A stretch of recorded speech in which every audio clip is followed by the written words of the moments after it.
It's at $1,000 for the day, filming services. Discretion is appreciated. Mystery Movie Monday. Yellow door.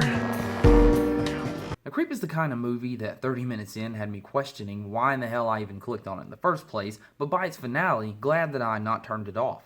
Which is... Hi! Oh, I'm sorry. I didn't mean to scare you. Oh, it's okay. Now, I won't lie to you and tell you that this film is bringing something new to the table, because it's not. Its core ideas are nothing special, but in their execution, the movie actually does something a little different than most horror thrillers. Are you gonna let me go? More thriller than horror for sure, the movie still invokes an edge of fear in you, if in nothing else, the always unpredictable moves of its antagonist. Joseph, oh my god. Oh my god.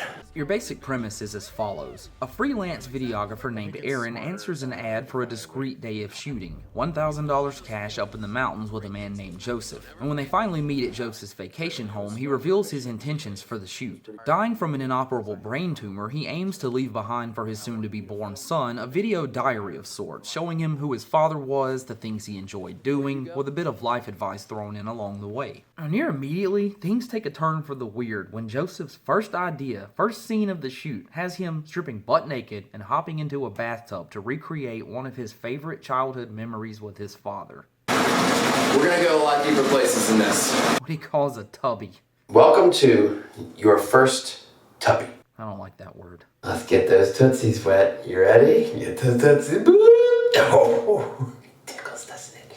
It's the absurdity of this scene that gets to me, and you gotta give Mark Duplass credit for this. He was committed. Oh, stinkeroo. Oh. Ooh, this one actually smells pretty good. He took this shit seriously, and even if by its end I don't feel like I've witnessed the birth of a new movie maniac icon or someone worthy of history, I think he did a fine job with how little story there is to this film, bringing some sort of personality, if only bizarre, to the character. It almost has a found footage feel to it, and if you've seen this, then by the end of it, hopefully that kind of makes sense. Now, as the film progresses, Joseph's behavior becomes increasingly bizarre. Hello, my name is Peach Fuzz. I might look like I eat you up. His antics for the camera, something we find hard to believe along with Aaron, would be appropriate for a child to see. And I'd make a very good friend. There are no side stories, no other actors. There's like a voice on a telephone. It's like a small exception, but we're not even going to count that. Hello? Angela. Joseph. No, this is Aaron. When I think back on it, I'm amazed that this movie entertained me as much as it did for having so little. It makes you suffer a bit of anxiety in all honesty, and that's what I liked about it.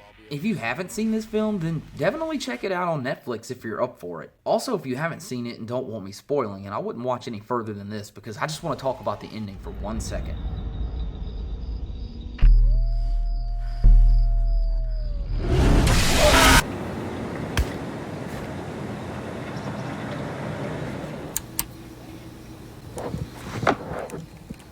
Keeps getting better. While predictable in every way, I like the nod that it gave back to what Joseph had asked him on the trail earlier. When you saw that axe out front of the house, was there a small part of you that thought I might kill you with it?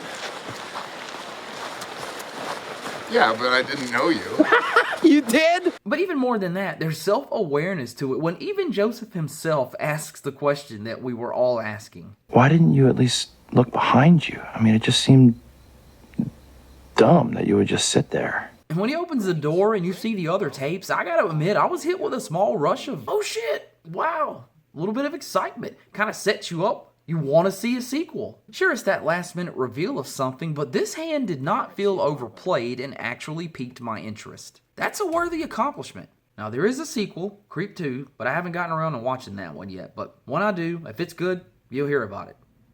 And if it sucks, you'll hear about it. But I'm as friendly as a rabbit.